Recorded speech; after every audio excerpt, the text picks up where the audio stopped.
Hello there, and welcome to the Sleepless Scientist, a quiet place where curiosity softens, questions slow down, and knowledge becomes something you don't have to hold tightly. Tonight, we're going to explore a question that humans have carried for as long as we have carried stories, names, and memories. A question that doesn't rush you for an answer, but instead invites you to sit beside it for a while. What happens to consciousness when the body can no longer hold it? Before you settle in, dim the lights a little. Maybe let the room become quieter than usual. If you'd like, take a moment to like this video or subscribe, only if these calm explorations feel like something you'd want to return to. And when you're ready, feel free to leave a comment telling me where you're listening from and what time it is for you right now. It's always quietly beautiful to imagine these questions being pondered in so many different corners of the world all at once. Tonight's journey is called The Soul's Echo. We'll move gently through ancient ideas, modern science, and the soft space in between, not to prove anything, but to listen, to notice what remains when certainty fades, and if at any point your thoughts drift or your eyes grow heavy, that's perfectly fine. Let them wander. The story will continue quietly, whether you're fully awake or slowly falling asleep. And with that, let's begin. There is a moment, usually late at night or in the stillness after a long day, when a question quietly surfaces. It doesn't announce itself. It doesn't demand attention. It simply appears, resting gently in the mind. What am I really? Not your name, not your job, not the collection of habits and memories that fill your days, but the awareness reading these words right now, the sense of being present, the feeling that there is someone behind the eyes listening. For most of our waking lives, this question stays buried beneath routine. There are emails to answer, meals to prepare, conversations to finish. The machinery of life hums along efficiently, and consciousness feels like a given, something so constant that it hardly seems worth examining. But every so often something interrupts the rhythm. A loss, a quiet hospital room, the memory of someone who is no longer here. And suddenly the question returns, not as an abstract puzzle, but as something deeply personal. Does this awareness end when the body does? Across history, across continents, across cultures that never spoke to one another, humans have asked some version of this same question. Long before microscopes and brain scans, long before we could measure electrical activity in neurons, people sensed that consciousness felt different, not heavy like flesh, not visible like bone, more like a flame than a machine, something that could flicker, dim or blaze brightly, but never felt quite the same as the body that carried it. This intuition gave rise to many names: soul, spirit, breath, essence. In some languages, the word for life was the same as the word for air, as if awareness itself were something borrowed from the atmosphere, something that passed through rather than belonged. In modern times, we often replace those older words with newer ones. We talk about brains and neurons, signals and networks. We describe consciousness as an emergent process, something generated when matter becomes complex enough. And in many ways, this perspective has brought extraordinary clarity. We can now watch the brain at work. We can see patterns light up when someone recognizes a face, remembers a song, or feels pain. We can quiet consciousness with anesthesia, alter it with medication, and disrupt it with injury. And yet, even with all of this knowledge, the quiet question remains. Because knowing how something works does not always explain why it feels the way it does. You can describe every physical detail of a violin, the wood, the strings, the vibration of air, and still not capture the experience of hearing music. In the same way, mapping the brain does not automatically explain the feeling of being someone, the warmth of recognition, the intimacy of thought, the sense that experiences are happening to a central you. rather than unfolding anonymously. This is where the idea of an echo begins to form. An echo is not the original sound, but it is not nothing either. It is a continuation, shaped by the space it moves through. It carries information about where it came from, even as it changes. When people speak of consciousness continuing beyond the body, they often don't imagine it as unchanged or identical, but as something that persists in a different form, quieter, subtler, transformed. Science, of course, approaches this idea carefully. It asks measurable questions. What happens to awareness when the heart stops? When oxygen fades? When the brain enters extreme states? And for a long time, the assumption was simple. When the brain stops, consciousness stops. End of story. But stories, it turns out, rarely end so cleanly. In hospitals around the world, doctors and researchers began noticing something unexpected. People who were clinically unconscious, sometimes with no detectable heartbeat for brief periods, later reported experiences, not vague impressions but structured memories, a sense of observing from above, conversations remembered, moments described with surprising clarity. These accounts did not fit neatly into existing models. They did not automatically prove that consciousness survives death. But they also resisted easy dismissal. They sat uncomfortably at the edge of what we thought we understood, like a note that continues to ring long after the instrument has been set down. At the same time, neuroscience began uncovering something equally curious. The brain, when pushed to its limits, does not always shut down like a switch. Sometimes it reorganizes. Sometimes it produces brief bursts of coherence, moments where activity becomes unexpectedly ordered, as if the system were making one final integrated effort. Not chaos, but pattern. Not silence, but a strange, fleeting harmony.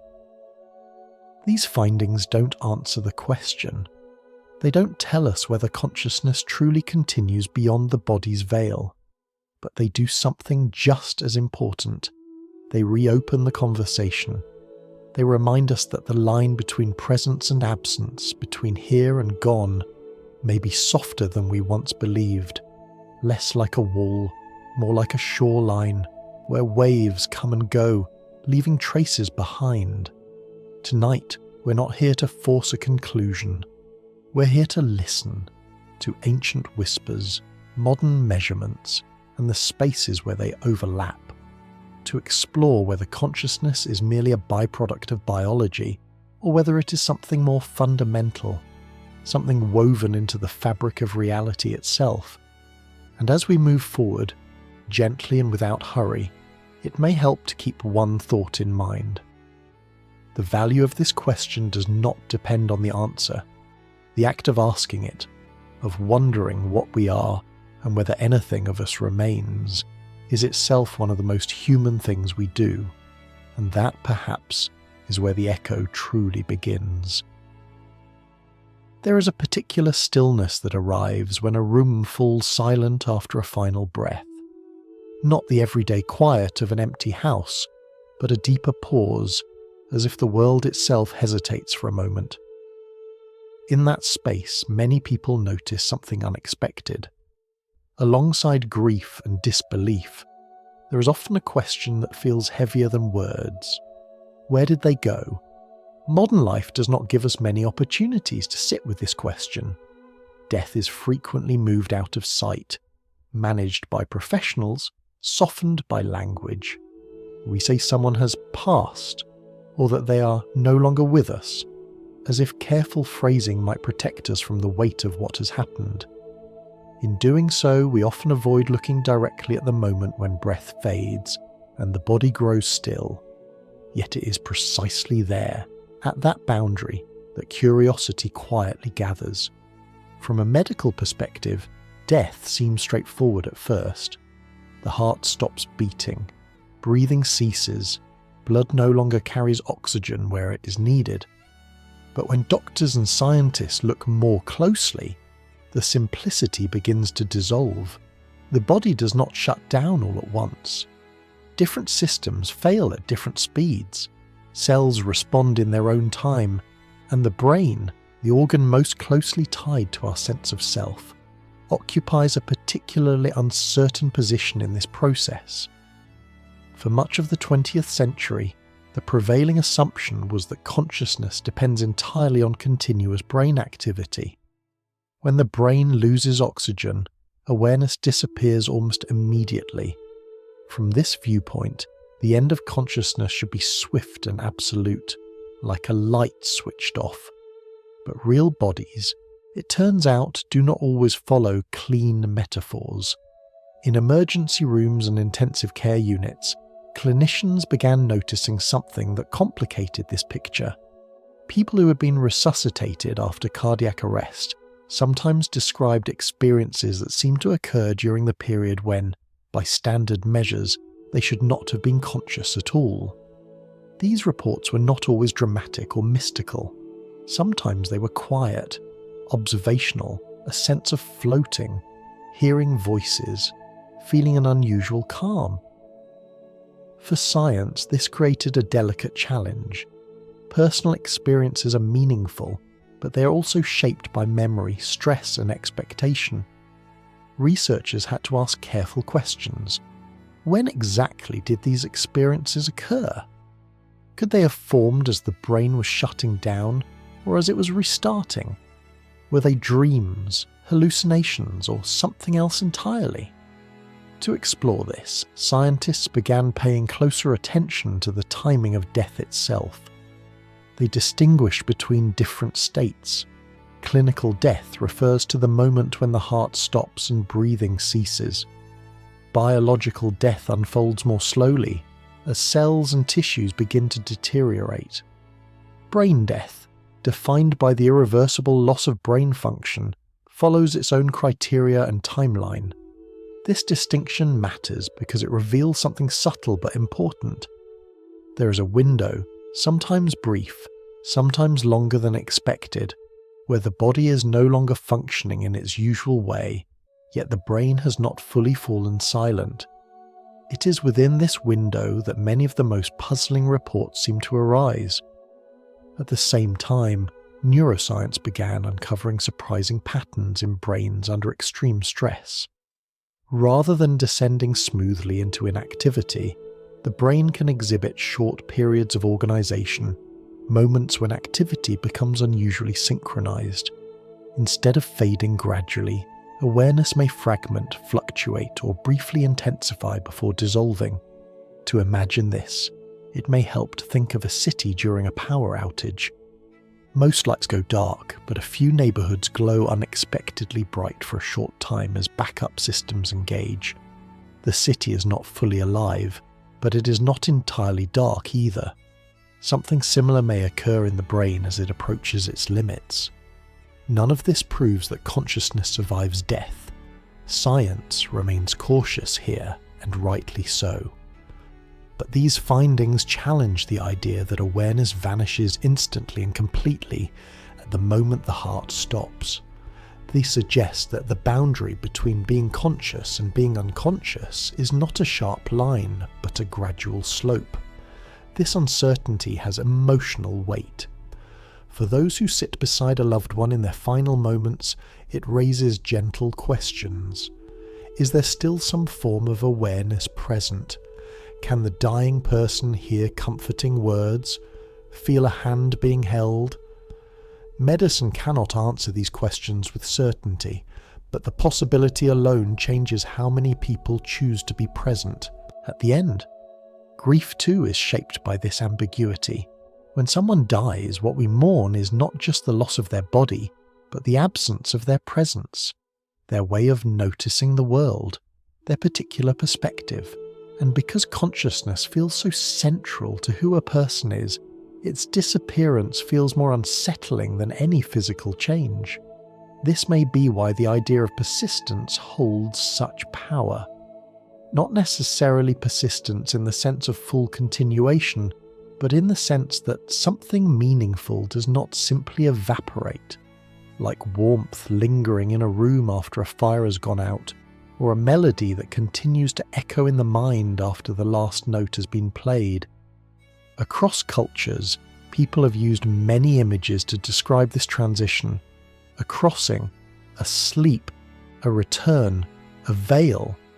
The veil in particular is a gentle metaphor. It suggests separation without finality, a boundary that can be sensed but not clearly seen through. Modern science, unexpectedly, finds itself circling similar imagery, not because it has embraced ancient beliefs, but because careful observation has revealed complexity where certainty once seemed secure. The fading of breath is not the same as the immediate fading of all processes. Awareness, like many things in nature, appears to resist simple on and off states. As we continue, we will explore how this realization opens doors rather than closes them. Doors into history, into neurology, and into philosophy.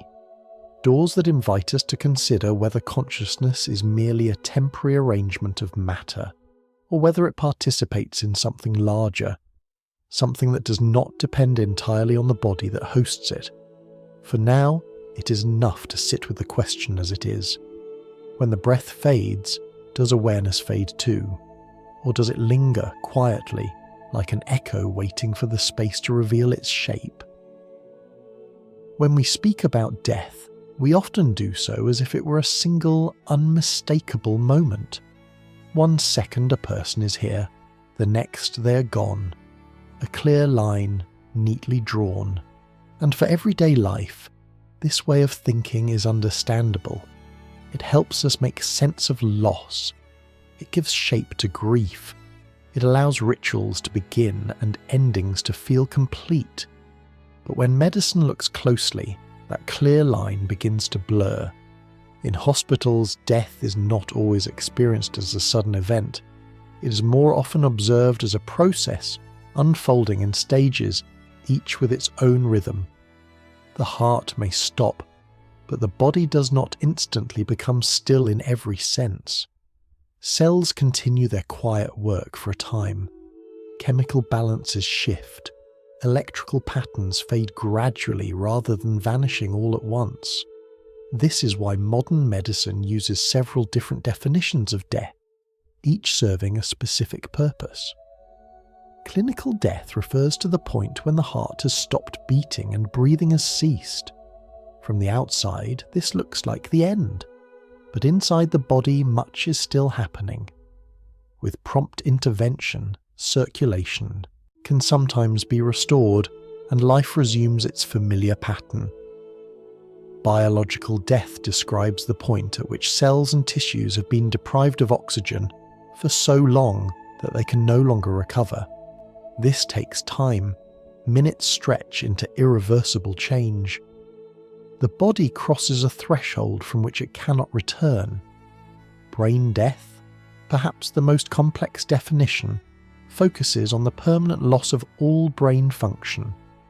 It is carefully assessed, precisely because the brain is so deeply connected to awareness, identity, and personhood.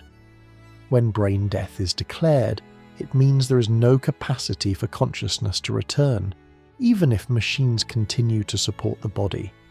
These distinctions are not just technical details. They matter deeply for the question we are exploring. If death is a process rather than a moment, then consciousness may not disappear in a single instant either. Instead, it may fade unevenly, like light draining slowly from a landscape at dusk. This realization has quietly reshaped how scientists think about the end of awareness. Rather than asking, "Does consciousness stop at death?" they begin to ask more careful questions. When does consciousness change? How does it fragment? What conditions allow it to persist briefly, even when the body is failing? To picture this, imagine a symphony nearing its final note. The music does not simply cease in the middle of a phrase. Instruments drop out one by one. Some sounds linger longer than others. The structure dissolves gradually, not abruptly. Consciousness, it seems, may follow a similar pattern. This is especially important when we consider reports from people who have come close to death and returned. If awareness can fluctuate during these transitional states, then experiences reported later may not fit neatly into categories like dream or hallucination. They may arise during moments when the brain is still active but operating in an unfamiliar mode. Understanding death as a gradual process also explains why timing is so difficult to pin down in these accounts. Memory does not come with timestamps. A person may remember an experience as happening while they were clinically dead, even if it occurred just before or just after that period. This does not make the experience meaningless, but it does require careful interpretation. Science at its best does not rush to judgment here. It acknowledges uncertainty. It recognizes that the boundary between life and death is one of the most complex transitions the body can undergo. And in that complexity, simple explanations often fall short. For families and caregivers, this nuance carries emotional significance. When someone lies unresponsive, machines breathing for them, monitors tracing quiet lines across screens, it can be difficult to know what remains. Is there still some form of awareness present? Is there a reason to speak softly, to offer comfort, to say goodbye? Medicine cannot provide definitive answers, but many clinicians choose to act as if presence matters, even in uncertainty. They speak gently, they touch hands, they create an atmosphere of dignity. Not because science demands it, but because humility does. This humility extends to how we frame our larger question. If consciousness were merely a simple switch, then the moment of death would be unambiguous. But the evidence suggests something subtler. Awareness appears to be a process that depends on many interacting systems, each with its own threshold. This does not mean consciousness survives death in the way stories sometimes suggest. It does not mean there is a hidden observer watching calmly from beyond the body. But it does mean that the end of awareness is not as mechanically straightforward as we once imagined. And this matters because questions about persistence are sensitive to timing. If consciousness can exist in altered forms during transitions, then the idea of an echo becomes easier to hold. Not an echo that lasts forever, necessarily, but one that does not vanish the instant the body falters. As we move forward, we will step away from definitions and into broad landscapes, into the stories humans have told for thousands of years, into the anomalies that modern science is still learning how to interpret, and into the philosophical puzzles that arise when we try to explain experience itself. For now, it is enough to gently adjust our language. Death is not a single point on a line, it is a passage. And within passages, things can linger, overlap, and surprise us. In that softened space, the question of consciousness no longer feels like a demand for proof. It becomes an invitation to listen more carefully to what happens when one state of being gives way to another. Long before laboratories, scanners, and clinical definitions, humans were already trying to chart what happens when life loosens its grip. They did not have instruments to measure the brain, but they had something else: time, attention, and an unshakable awareness that death did not feel like a simple ending. Across the ancient world, civilizations left behind what might be called maps. Not maps of land or sea, but maps of passage. Stories, rituals, and symbols designed to guide something unseen from one state of existence into another. These maps differed in detail, but they shared a striking assumption. Whatever left the body at death was not nothing. In ancient Egypt, this assumption shaped an entire civilization. Death was not viewed as a collapse into silence, but as a transition that required preparation. Tombs were stocked with food, tools, and familiar objects, not as symbolic gestures, but as practical necessities for a continued journey. The Book of the Dead was not a book about dying, but a guide for navigating what came after. It described trials, judgments, and reunions, suggesting that awareness persisted, remembered, and responded. To the modern mind, these beliefs may sound elaborate, even excessive, but they point to something deeply human. The Egyptians observed that identity did not feel fragile. A person's character, memory, and sense of self seemed too coherent to simply vanish. They imagined the soul as something layered, composed of aspects that separated and reunited, each playing a role beyond physical life. In ancient Greece, the picture looked different, but the question was the same. The realm of Hades was not always portrayed as a place of reward or punishment, but as a continuation of existence in a quieter, dimmer form. Shadows of the dead retained memories, personalities, and regrets. They were changed, but recognizable. Philosophers, meanwhile, approached the mystery with abstraction rather than ritual. Plato suggested that the soul belonged to a realm of forms, a non-physical domain of truths that existed independently of the body. In his view, the body was temporary, imperfect, and distracting. The soul, by contrast, was capable of grasping eternal ideas. Death, then, was not destruction, but release. This way of thinking planted a powerful idea that would echo for centuries. Consciousness might not be generated by the body at all. Instead, it might pre-exist it, inhabit it briefly, and then move on. The body in this picture was less a source and more a vessel. Elsewhere across Asia, the question unfolded in cycles rather than journeys. In Hindu and Buddhist traditions, consciousness was not thought to travel to a final destination, but to flow through many forms. Birth and death were seen as turning points in a longer process, like waves rising and falling on the surface of an ocean. Here, identity was both preserved and transformed. Memories might fade, but something essential continued, shaped by actions, intentions, and patterns of awareness.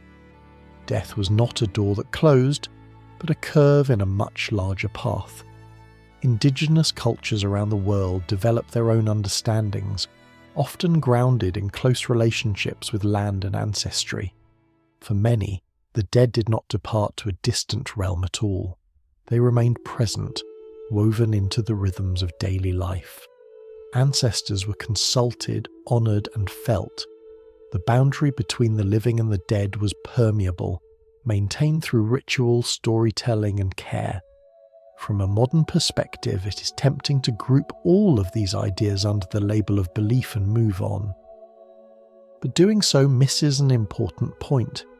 These cultures were not merely speculating in the absence of evidence.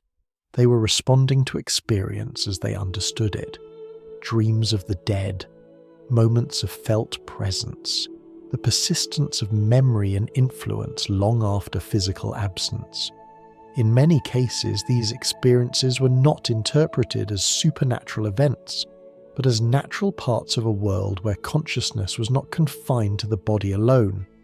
The question was not whether awareness continued, but how it changed. What is striking, when viewed from a distance, is not the diversity of these traditions, but their convergence. Across time and geography, humans repeatedly arrived at the same intuition. Something about consciousness feels larger than the flesh that contains it. Something about awareness resists being reduced to bone and blood. This does not mean these ancient maps were accurate in a literal sense. They contradict one another in countless ways, but they reveal a pattern of thought that modern science is only beginning to revisit.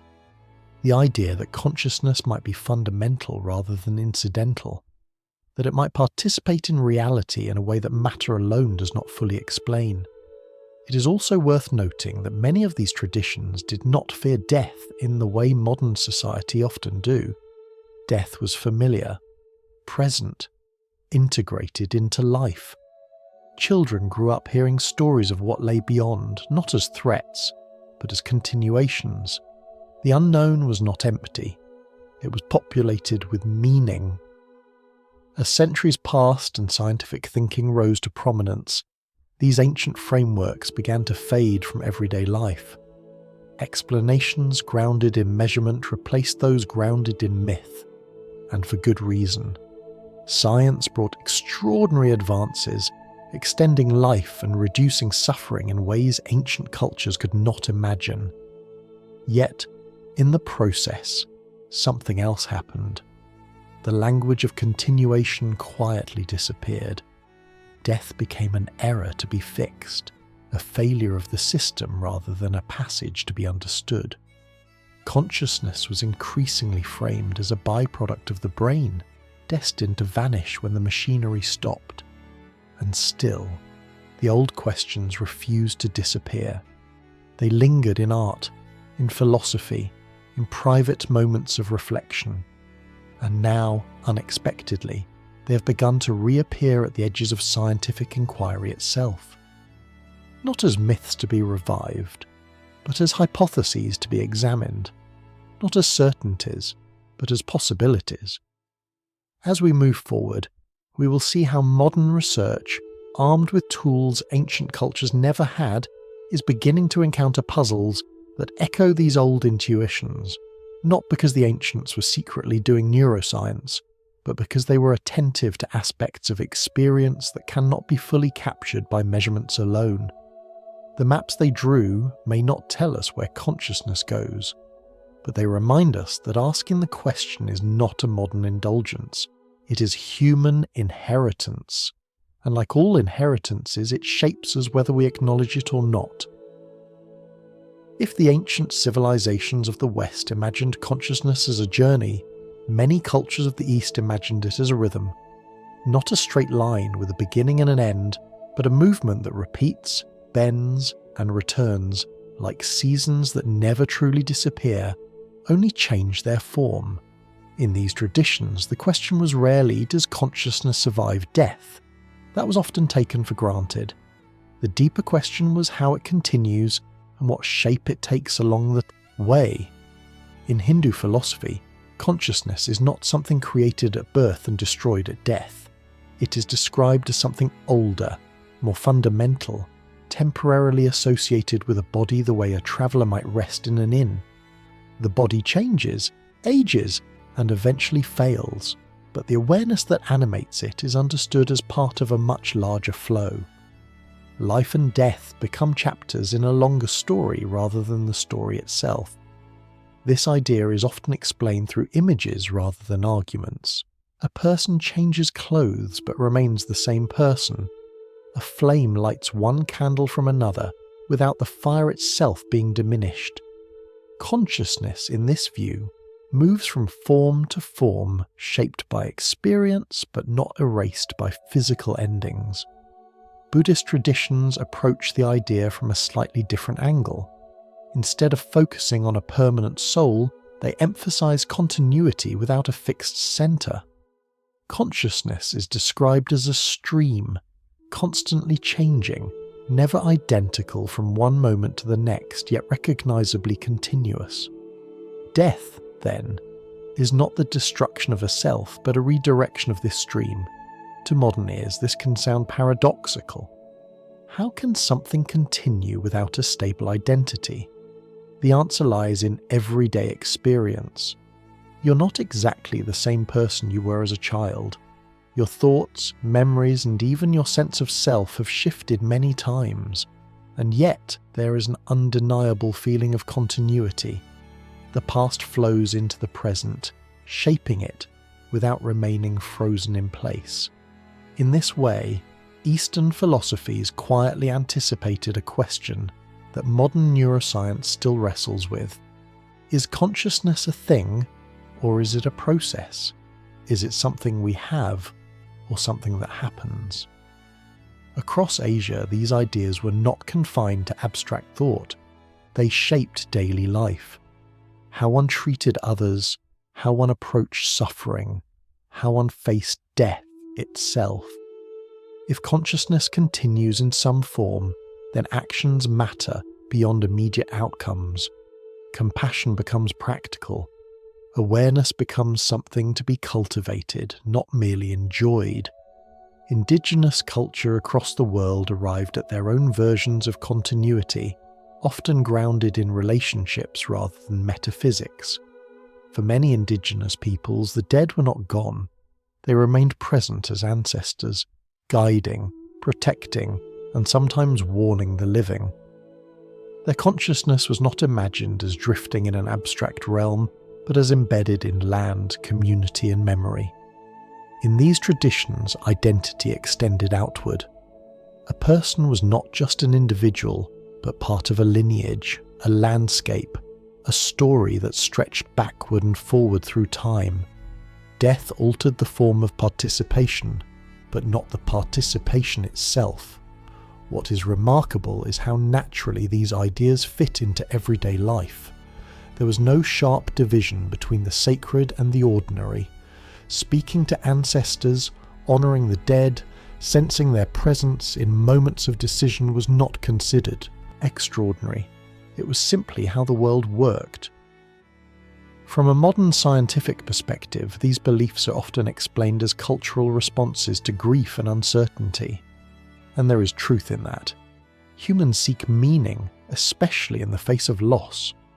But this explanation, while useful, does not fully account for the consistency of the intuition. Across cultures separated by oceans and millennia, the sense that consciousness continues in some way kept emerging. This raises an interesting possibility. Perhaps these traditions were not all pointing to the same literal truth, but to the same underlying experience. A felt sense that awareness is not as tightly bound to the body as it appears, that memory, influence, and presence can outlast physical form. Modern psychology offers partial explanations. Memories of loved ones remain vivid. Their voices echo in our minds. Their values shape our choices long after they're gone. In this sense, consciousness does persist, woven into other minds. But many people report something more immediate than memory, a feeling of being accompanied, of guidance arriving unbidden, of connection that does not rely on recall. Science approaches such experiences carefully and rightly so. Feelings can mislead. Perception is not always accurate. Yet science also recognizes that repeated patterns of experience deserve attention, even if their interpretation remains open. What Eastern and indigenous traditions offer, more than answers, is a different way of framing the question. Instead of asking whether consciousness survives as a separate entity, they ask how experience continues through change. Instead of seeking permanence, they focus on relationship, flow, and transformation. This perspective can feel oddly comforting, even to those who do not hold these beliefs. It removes the pressure to imagine a perfect continuation or a total annihilation. Consciousness does not need to remain exactly as it is now to be meaningful. It only needs to participate in something larger than a single lifetime. As modern science revisits questions of consciousness, it often finds itself rediscovering these themes in new language. Information, process, emergence, continuity. Different words perhaps, but familiar shapes. In this way, ancient philosophies do not compete with scientific inquiry. They enrich it. They remind us that the human encounter with consciousness has always been both intellectual and experiential, that before we tried to measure awareness, we lived inside it. As we move forward, we will begin to see how contemporary research, sometimes reluctantly, sometimes with surprise, brushes against these older ideas, not by confirming them outright, but by revealing how incomplete our current models still are. The endless self, whether imagined as a soul, a stream, or a network of relationships, continues to invite reflection. Not because it promises certainty, but because it aligns with something many people quietly recognize in their own lives, a sense that awareness is not owned, but shared. Not confined, but connected. And in that sense, perhaps the most enduring aspect of consciousness is not its survival after death, but its ability to link lives together, across time, across change, across the many forms that being can take. As societies changed and belief systems evolved, the idea that consciousness might linger did not disappear. Instead, it adapted. It found new expressions, shaped by the languages, fears, and hopes of each era. One of the most revealing of these expressions was the persistent belief that the living and the dead could, under certain conditions, still reach one another. Across history, stories emerged of apparitions seen at the edge of vision, voices heard in quiet rooms, and dreams so vivid they felt less like imagination and more like visitation. These accounts were not always dramatic. Often they were subtle and deeply personal, a presence felt rather than seen, a familiar voice offering comfort, a momentary sense that someone long gone was suddenly near. In earlier times, such experiences were woven naturally into daily life. A deceased relative appearing in a dream might be taken as guidance. A strange sound or movement could be interpreted as a sign. The boundary between the visible and invisible worlds was thin, flexible, and widely accepted. People did not necessarily demand proof. Experience itself carried authority. As the modern age arrived, bringing with it new tools for understanding the physical world, these experiences did not vanish. Instead, they became sources of tension. Were they signs of something beyond the body, or reflections of the mind under emotional strain? This question grew especially pressing during periods of widespread loss. In the 19th century, as industrialization transformed societies and wars claimed countless lives, a movement known as spiritualism gained momentum. Public seances, spirit photography, and attempts to communicate with the deceased became cultural phenomena. People gathered in darkened rooms, hands joined, waiting for knocks, whispers, or movements that might signal contact from beyond. To many participants, these practices were not entertainment. They were acts of longing. Grief seeks continuity. It resists the idea that relationships end abruptly. Spiritualism offered a language through which loss could be softened, even temporarily, by the possibility of connection. From a scientific standpoint, many of these practices were deeply flawed. Fraud was common. Psychological suggestion played a powerful role. Yet dismissing the entire movement as deception overlooks its deeper significance. The hunger for contact was real, and it arose not from ignorance, but from emotional need. Even today, people report moments that feel similar, though they may hesitate to speak of them openly. A sudden sensation of being watched over, a meaningful coincidence that feels too precise to be random. A dream in which a departed loved one feels vividly present, offering reassurance or closure. Psychology offers plausible explanations for many of these experiences. The brain is skilled at pattern making. Memory, imagination, and emotion can combine to produce sensations that feel external and real. Grief, in particular, alters perception, heightening sensitivity to reminders and associations. And yet, the persistence of these experiences raises a quiet question. Why does the mind, across cultures and eras, return so reliably to the idea of contact? Why does the notion of total silence after death feel so difficult to accept? One possibility is that these experiences reflect an intuitive understanding of consciousness as relational rather than isolated. We do not experience awareness alone. From birth, consciousness develops in interaction with others. Voices soothe us. Faces shape our emotions. Relationships become part of our internal world. When someone dies, their influence does not vanish. it remains embedded in habits, values, and emotional responses. In this sense, contact continues, not through external communication, but through internal presence.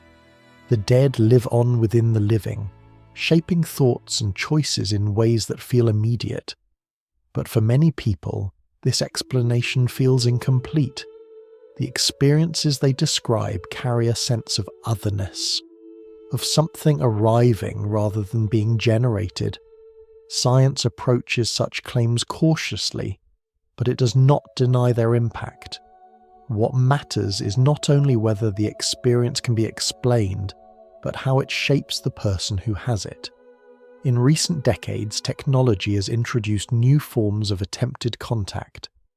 Electronic devices, recordings, and digital artifacts sometimes produce unexpected sounds or images. A random noise becomes a voice. A visual glitch becomes a face. These moments are often interpreted through the lens of desire, especially when they occur in emotionally charged contexts. Again, skepticism is essential. Machines fail. Data misaligns. Patterns emerge from randomness. But the fascination persists, not because the evidence is strong, but because the question remains unresolved. Is consciousness entirely confined to the biological brain, or does it leave traces beyond it? What becomes clear when looking at these stories across time is that the need for contact is not about curiosity alone. It is about continuity, about reassurance that connection does not end abruptly, about the hope that meaning extends beyond physical separation. This need does not prove that consciousness survives death, but it does reveal something important about consciousness while we are alive. Awareness is not a solitary phenomenon. It is shaped by relationship, memory, and shared experience. To lose someone, then, is to lose a part of one's own inner landscape. Perhaps this is why stories of spirits and voices endure. They externalize an internal truth. They give form to the sense that relationships do not simply dissolve, that love, once formed, alters the structure of awareness itself. As science continues to explore consciousness, it increasingly recognizes the importance of connection. The brain does not develop in isolation. It is sculpted by interaction. Awareness is not merely a private event, but a shared one. In this light, historical accounts of spirit contact can be seen not as evidence of an afterlife, but as reflections of a deeper insight. Consciousness extends beyond the boundaries of the individual, not necessarily by surviving death as a separate entity, but by weaving itself into others. And yet, even this interpretation leaves room for wonder. If consciousness is relational, if it arises through connection, then perhaps its reach is broader than the body that hosts it. Perhaps the echo people sense is not a signal from elsewhere, but the lingering resonance of shared awareness. As we move onward, we will begin to shift from history to modern investigation, from stories shaped by culture to phenomena examined under controlled conditions. The question will remain the same, but the language will change. What happens to consciousness when the body can no longer support it?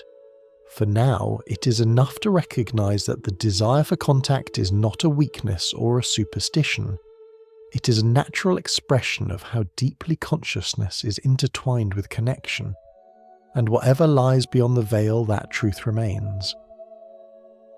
As we move from ancient stories into modern hospitals, the language changes but the mystery remains.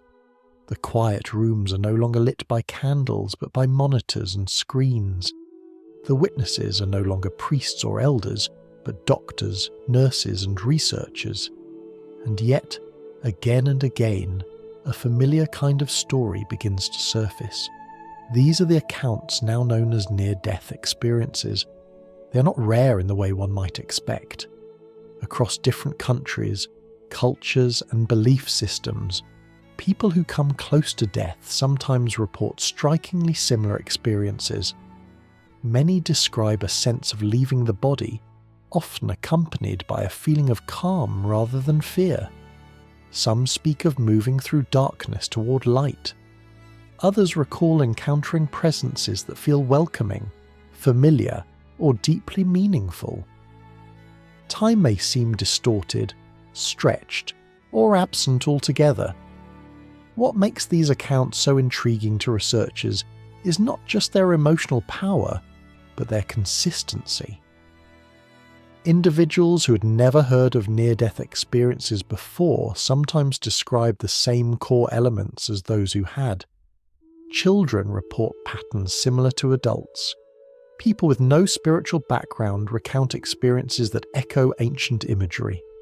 From a scientific perspective, this raises an immediate and necessary question: why? One explanation is rooted in the brain's response to extreme stress. When oxygen levels drop and normal processing is disrupted, the brain may generate vivid, internal experiences. Memory systems can activate in unusual ways.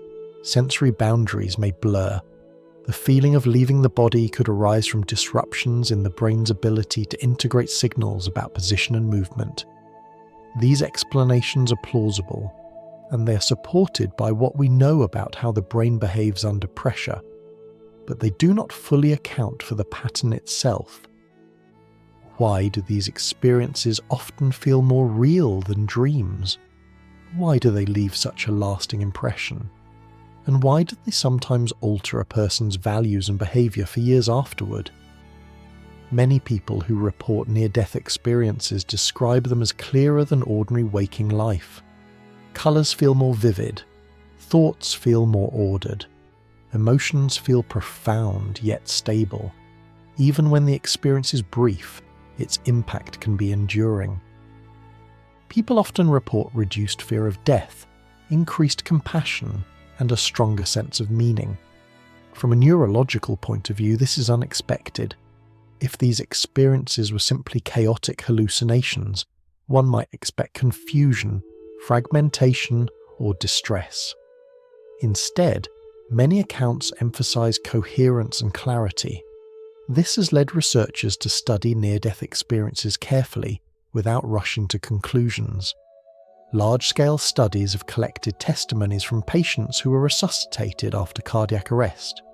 These studies do not assume that consciousness leaves the body, but they also do not dismiss the experiences outright. Instead, they ask precise questions about timing, perception, and memory. One of the most puzzling aspects involves reports of awareness during periods when the brain should not be capable of producing organized experience.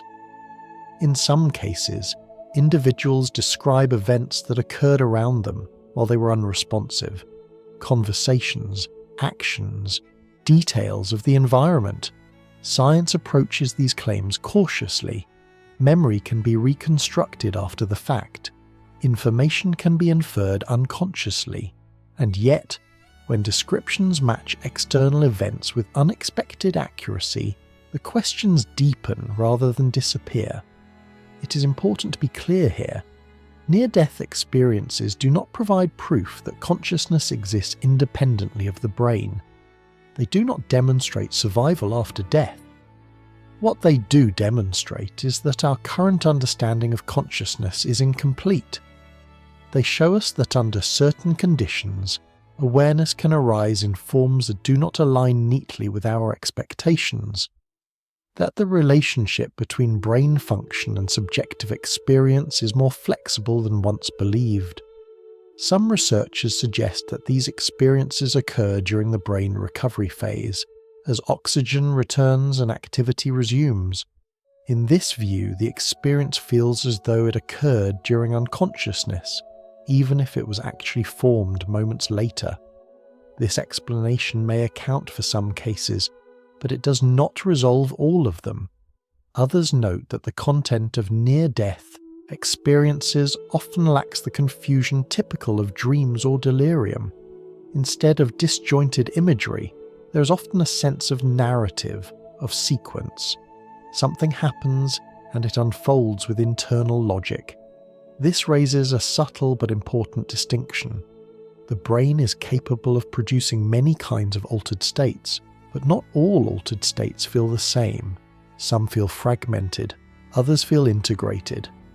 Near-death experiences often fall into the latter category. To understand why this matters, imagine the difference between static noise and a melody. Both are patterns of sound, but one carries structure, intention, and emotional resonance. Near-death experiences for many people feel more like melodies than noise. The scientific challenge, then, is not to decide what these experiences mean philosophically, but to understand what they reveal about the nature of awareness itself. Why does consciousness sometimes become more ordered when the body is failing? Why does the mind, under extreme conditions, produce experiences that feel expansive rather than diminished? These questions do not undermine neuroscience, they enrich it.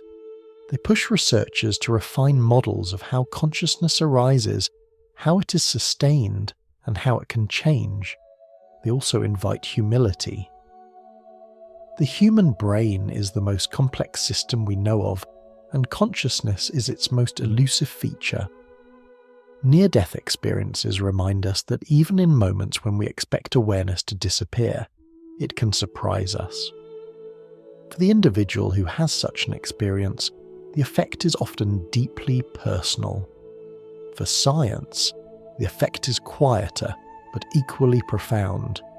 Each account is a data point, not conclusion, a hint, not a verdict.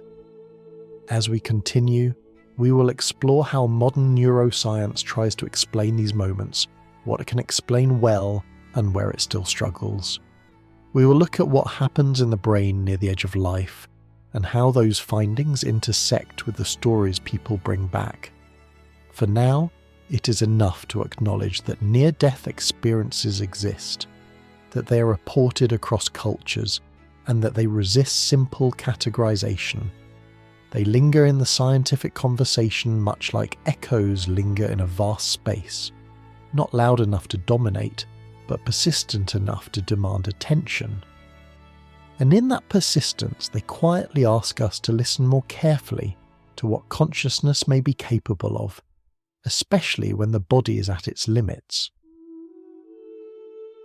Among all the accounts associated with near-death experiences, there is one category that makes scientists pause a little longer than usual. These are the moments when people claim not only to have experienced something vivid and meaningful, but to have perceived details they seemingly could not have known. Stories of this kind are often described quietly, without drama.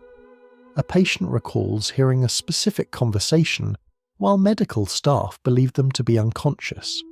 Someone describes an object in another room, or an action that took place out of sight. When checked later, these details sometimes match reality with unsettling precision. From the outside, this sounds extraordinary, and science treats extraordinary claims with care. The first question researchers ask is not whether the experience proves anything, but whether there are alternative explanations. Could the memory have formed before unconsciousness? Could it have been reconstructed afterward, pieced together from subtle cues? Could the person have heard fragments of sound even while unresponsive? These are all reasonable possibilities. The human brain is remarkably skilled at filling in gaps. Memory is not a recording device, it is a storyteller, constantly editing and reshaping events into coherent narratives. Under stress, this tendency becomes even stronger, and yet some cases remain difficult to explain away entirely. In controlled hospital studies, researchers have documented instances where individuals accurately reported events that occurred during periods of cardiac arrest, when blood flow to the brain had ceased and ordinary consciousness should not have been possible. These reports are rare, but they are not isolated, and they appear across different healthcare systems, cultures, and belief backgrounds. This does not mean that consciousness left the body and hovered above it. Science does not leap to such conclusions, but it does mean that awareness may not behave exactly as we expect under extreme conditions. To understand why this is puzzling, it helps to think about how perception usually works.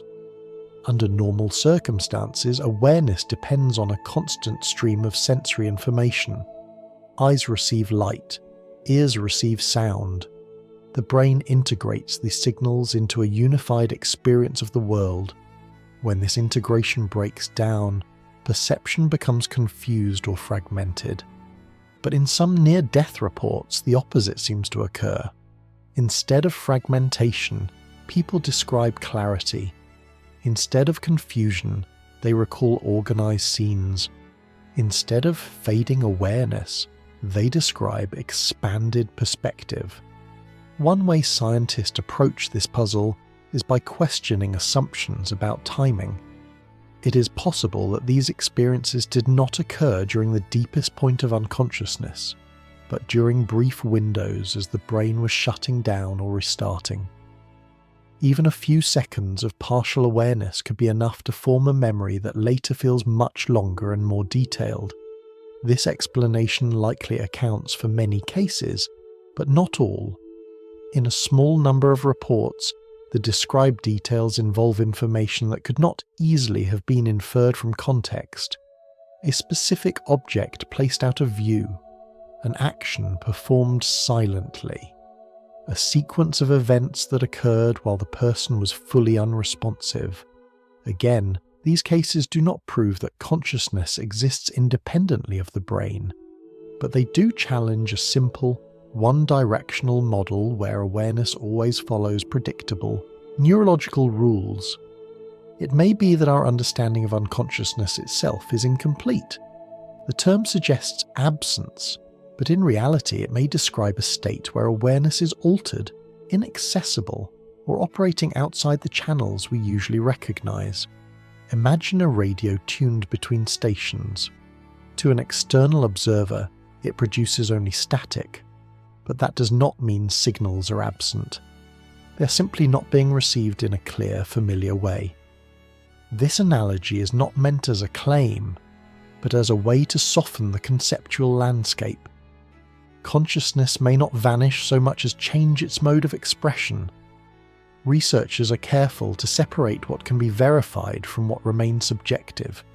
Veridical experiences are examined against medical records, staff testimony, and timing data. When matches occur, they are noted cautiously, not celebrated. Each case is treated as a question mark, not an exclamation point. This restraint is important. History is full of moments where curiosity outran evidence, but restraint does not mean dismissal. It means holding uncertainty without forcing closure. What makes these experiences particularly interesting is not their rarity, but their implications. If awareness can, under certain conditions, access information without relying on normal sensory pathways, then our models of consciousness need refinement. This does not require invoking anything supernatural. It may simply indicate that the brain has capacities we do not yet fully understand, that under extreme conditions, it may operate in ways that are normally suppressed or unnecessary. At the same time, these findings resonate with much older intuitions. The idea of seeing without eyes, of knowing without direct perception, appears again and again in spiritual and philosophical traditions. Science does not confirm these traditions, but it now finds itself brushing against similar questions from a very different direction. For the people who report these experiences, the impact is often profound. They are not focused on whether their experience can be explained. What matters to them is how real it felt, and how it reshaped their understanding of life and death. For science, the value lies elsewhere. Each account is a data point that nudges the boundaries of what we think consciousness can do. Each unexplained detail is an invitation to look more closely, to question assumptions, and to refine methods. It is also worth noting that these experiences are not universal. Most people who come close to death report nothing at all. This variability is itself informative. It suggests that whatever is happening is not a simple, guaranteed process, but one influenced by many factors, some of which we may not yet recognize. As research continues, scientists are exploring new ways to test perception under controlled conditions, even in extreme medical scenarios. These efforts are slow, careful, and ethically complex. They are driven not by a desire to prove an afterlife, but by a desire to understand consciousness more fully. In the end, veridical experiences sit in a quiet, uncomfortable space. They're too rare to redefine science, but too consistent to ignore. They resist both easy belief and easy dismissal. And perhaps that is their most important role. They remind us that consciousness, even when studied with the best tools we have, remains partially hidden. That awareness may not always align neatly with our expectations about brains, bodies, and boundaries. As we move forward, we will turn our attention more directly to the brain itself, to what happens in its final moments, and to how modern neuroscience is trying to map the edge between awareness and absence. For now, it is enough to acknowledge the puzzle. Seeing without eyes may not be literal sight, but it gestures toward a deeper question. How much of consciousness depends on the pathways we know, and how much of it still waits, quietly, to be understood? When we imagine the brain at the edge of death, many of us picture a gradual dimming, like lights going out one by one in an empty building. Activity fades, signals weaken, and eventually everything goes dark. For a long time, this image felt intuitive, almost comforting in its simplicity. But when scientists began observing the brain more closely during extreme medical crises, a different picture started to emerge. Instead of silence, there were moments of unexpected activity. In both clinical settings and carefully designed laboratory studies, researchers noticed that the brain does not always shut down smoothly when deprived of oxygen. In some cases, just before activity fades completely, patterns appear that are surprisingly organized. Rather than descending into randomness, the brain can briefly shift into a state of heightened coordination, as if different regions were suddenly speaking to one another more clearly than before. This discovery was unsettling in a quiet way. It did not suggest panic or chaos, it suggested structure.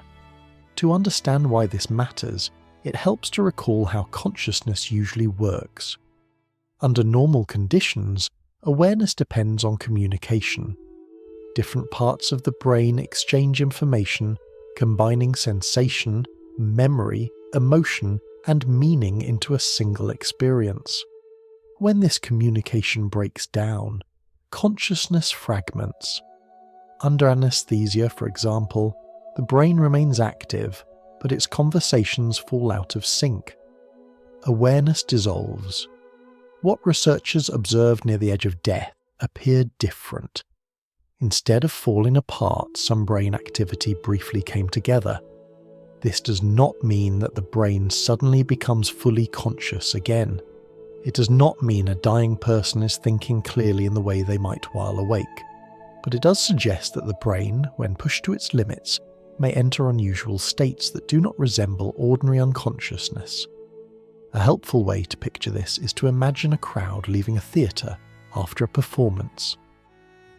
Most of the time, people drift out in small groups, conversations fading naturally.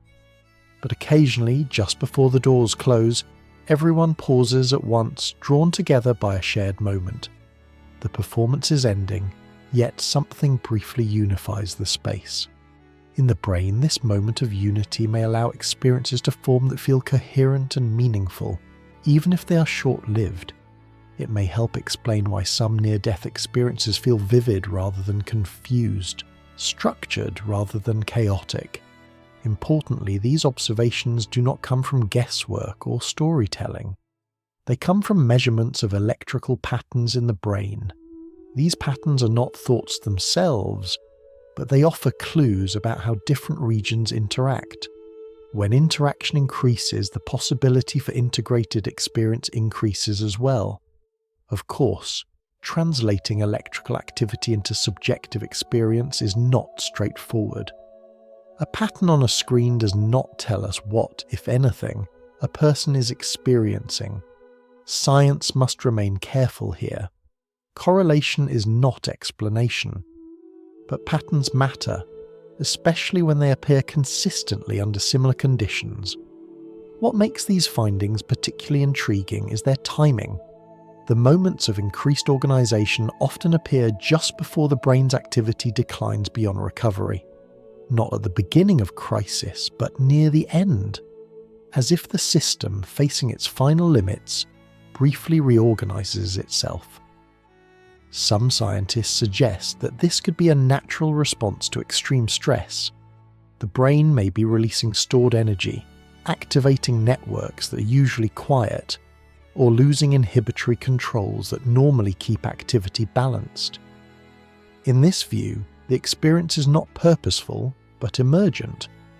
Others note that similar patterns appear in states of deep meditation, intense focus, or psychedelic experience. In those contexts, people often report feelings of clarity, unity, and expanded awareness. The brain, it seems, has multiple ways of generating such states, and they may not all depend on ordinary waking conditions. Again, none of this proves that consciousness survives death. But it complicates a once simple story. The idea that awareness simply flicks off when oxygen runs out no longer fits the evidence as neatly as it once did. These findings also help explain why near-death experiences are not uniform.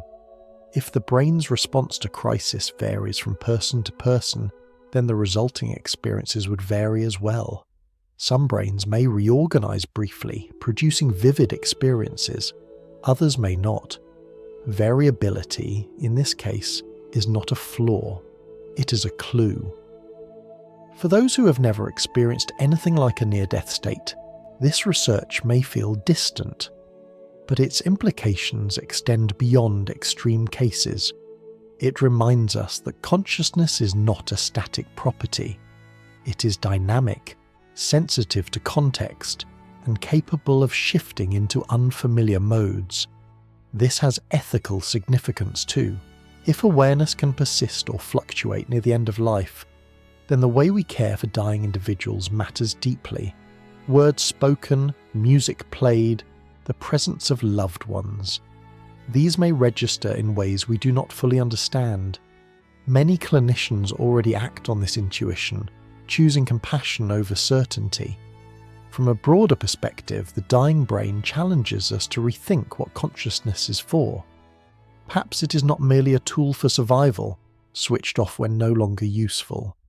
Perhaps it is a more fundamental feature of living systems, one that expresses itself in different ways depending on conditions.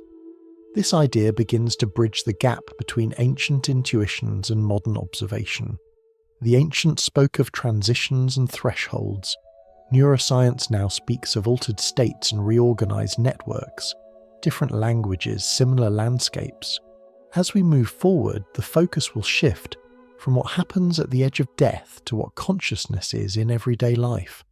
How it arises, how it fades, and why it feels the way it does. Understanding the ordinary may be the key to understanding the extraordinary. For now, it is enough to let this insight settle. The dying brain is not always silent. In some moments, it speaks more clearly than we expect. And in that unexpected clarity, we glimpse the possibility that consciousness is not as fragile or as simple as once believed. There are moments near the very end of life that leave even the most experienced doctors quietly unsettled. Not because they are dramatic, but because they are unexpectedly gentle. A person who has not spoken clearly for months suddenly opens their eyes. Someone who no longer recognizes faces smiles and calls a loved one by name.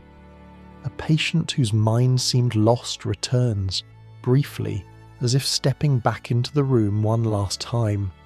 These moments are known in medicine as terminal lucidity. They do not happen often, but when they do, they are rarely forgotten. Terminal lucidity has been observed most clearly in people with advanced neurological conditions, especially dementia. For long stretches of time, these individuals may be unable to communicate, unable to recognize family, unable to hold a coherent thought. Their awareness appears fragmented, as though the threads that once held their inner world together have slowly unraveled. And then, sometimes without warning, the threads seem to weave themselves back into place. A woman who has not spoken for years suddenly holds a conversation.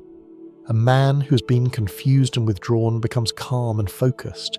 Memories return. Personality resurfaces. There is clarity, not chaos. Presence, not agitation.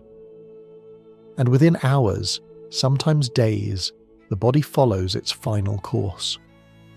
For families, these moments are both a gift and a heartbreak. They offer a chance to say goodbye, to reconnect, to feel seen once more. At the same time, they raise painful questions. Where was this clarity hiding? Why did it return? Only now, when there was no time left to heal. For clinicians and researchers, terminal lucidity presents a different kind of challenge. It does not fit neatly into existing models of how the brain produces consciousness. If awareness depends entirely on healthy neural structures, then such moments should not be possible. The physical damage is not reversed, the disease has not retreated, and yet, something resembling the person returns. To understand why this is unsettling, it helps to consider how dementia is usually understood. In conditions like Alzheimer's disease, brain tissue gradually deteriorates, connections weaken, regions responsible for memory, language, and attention lose their ability to communicate effectively. Consciousness does not vanish, but it becomes disorganized, scattered across fragments that no longer align. Terminal lucidity appears to defy this progression, if only briefly. Some scientists suggest that these moments may be explained by changes in brain chemistry near the end of life. As the body shuts down, certain inhibitory processes may loosen their grip. Networks that were previously suppressed or disconnected might briefly synchronize. The brain, facing its final limits, could reorganize itself one last time. This explanation is plausible. The brain is not static. It adapts constantly, even under extreme conditions. And yet, the emotional tone of terminal lucidity remains curious. These moments are often calm, focused, and meaningful. They do not resemble the confusion of delirium or the agitation of hallucination. Instead, they feel intentional. Not intentional in the sense of purpose or planning, but in the sense of coherence. The mind seems to know where it is, who matters. This quality is what troubles simple explanations. If terminal lucidity were merely random neural noise, one might expect randomness in content. Instead, what returns is often the essence of the person, their way of speaking, their relationships, their sense of self. For neuroscience, this raises a difficult question. Is consciousness always tied directly to the current state of the brain, or can it persist in latent form, waiting for conditions that allow it to express itself again? To picture this, imagine a familiar melody played on a damaged instrument. Most of the time, the sound is distorted, notes drop out, the tune becomes unrecognizable.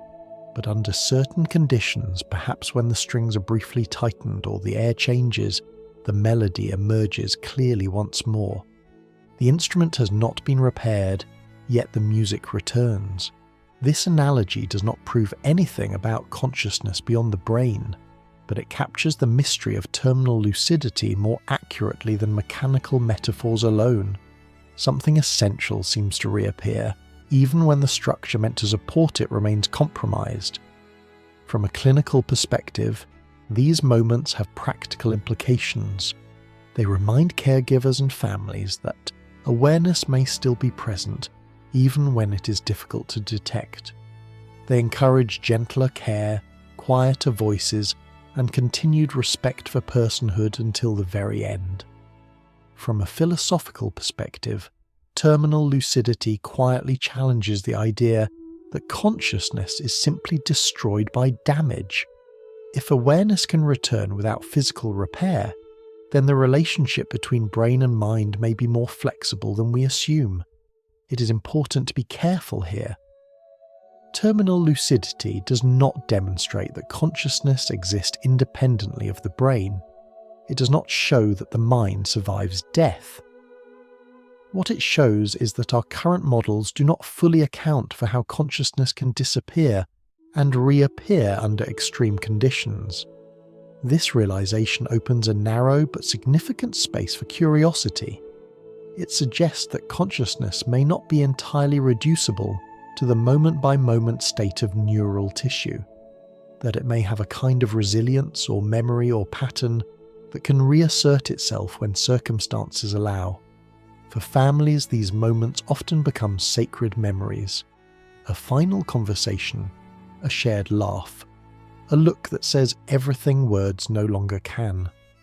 Whether or not consciousness persists beyond death, terminal lucidity shows that awareness can surprise us even as life draws to a close. As we move forward, we will step back from these edge cases and look more closely at everyday consciousness, how the brain normally creates awareness, how networks form, dissolve, and reform, and why the return of clarity at the end of life feels so deeply significant. For now, it is enough to sit with the quiet strangeness of terminal lucidity, a reminder that the mind does not always follow the paths we expect, that even at the edge, consciousness can gather itself briefly, like a final wave rising before the sea grows still. After witnessing moments when consciousness seems to return against all expectations, it helps to step back and look at how awareness usually arises in the first place. Not at the edge of life, not under extreme conditions, but in the ordinary flow of a waking day. Understanding the everyday makes the extraordinary easier to approach, not as magic but as variation. In daily life, consciousness feels seamless. You open your eyes and the world is simply there. Sounds arrive already arranged into meaning. Memories surface when needed. Emotions colour experience without asking permission. It feels unified, effortless, and continuous. But beneath that smooth surface, the brain is anything but simple. Rather than a single control centre, the brain is more like a vast network of neighbourhoods, each handling different tasks. Some regions focus on sensation, others on memory, others on emotion, planning or movement. Most of the time, these regions are active simultaneously, exchanging information in patterns that shift from moment to moment. Awareness emerges not from any one region alone, but from cooperation. A helpful image is a city at night. Individual buildings light up independently, but a city only feels alive when many lights are on at once, connected by streets, movement, and shared rhythm. Consciousness, in this sense, is not a single light, but the city glowing together. When you're fully awake and attentive, many parts of the brain are communicating at the same time. Sensory input flows inward. Memories offer context. Emotional systems add tone. Executive regions help decide what matters. The result is a unified experience that feels like a single point of view, even though it arises from countless interactions. This unity, however, is fragile. When communication breaks down, awareness changes. During deep sleep, the brain remains active, but the conversation between regions becomes quieter and more localized. Dreams may still occur, but they are disconnected from the outside world. Under anesthesia, activity continues, yet the brain's ability to integrate information collapses. The lights are on, but the city no longer functions as a whole. This is why consciousness can fade without the brain going completely silent. It is also why awareness can fragment. In certain neurological conditions, people may lose access to specific aspects of experience while others remain intact. Language can disappear while emotion remains. Memory can falter while perception continues. The sense of self can feel divided, even though the person is still alive and awake. These observations suggest something important. Consciousness is not an all-or-nothing phenomenon. It comes in degrees. It can weaken, narrow, or reorganize depending on how well the brain's networks are working together. This idea helps explain why awareness can sometimes return after being lost. When conditions improve, even briefly, communication can re-establish itself. Networks that were isolated may reconnect. The city lights flicker back on. In everyday life, this happens in subtle ways. When you are exhausted, awareness becomes fuzzy. When you are focused, it sharpens. When you are overwhelmed, experience fragments. When you're calm, it feels whole again. Near the end of life, the same principles may still apply, but under far more extreme conditions. The brain does not simply fail piece by piece in a neat order. It responds dynamically to stress. Some pathways shut down early, others remain active longer. In rare cases, the balance between inhibition and excitation shifts in a way that briefly restores integration. Awareness, which had seemed lost, becomes accessible again. This does not require a new substance or external force. It can arise from changes within the system itself. At the same time, these models have limits. While they describe how awareness is assembled, they do not fully explain why experience feels like anything at all. They show us the wiring, but not the reason the lights matter. You can map every street in a city, trace every power line, and still not capture what it feels like to walk through it at night. The warmth of windows, the sense of presence, the feeling of being somewhere rather than nowhere. Neuroscience is excellent at describing structure and function. It can tell us which regions communicate, when they do so, and what happens when they stop. But it struggles to bridge the gap between activity and experience, between signals and sensation. This gap becomes especially noticeable when we consider cases like terminal lucidity. If consciousness was simply the sum of current neural activity, then damaged systems should not produce coherent awareness. And yet, sometimes they do. One possibility is that the brain stores patterns of awareness that can be reactivated even when parts of the system are compromised. Another is that our measures of brain damage do not capture everything that matters for experience.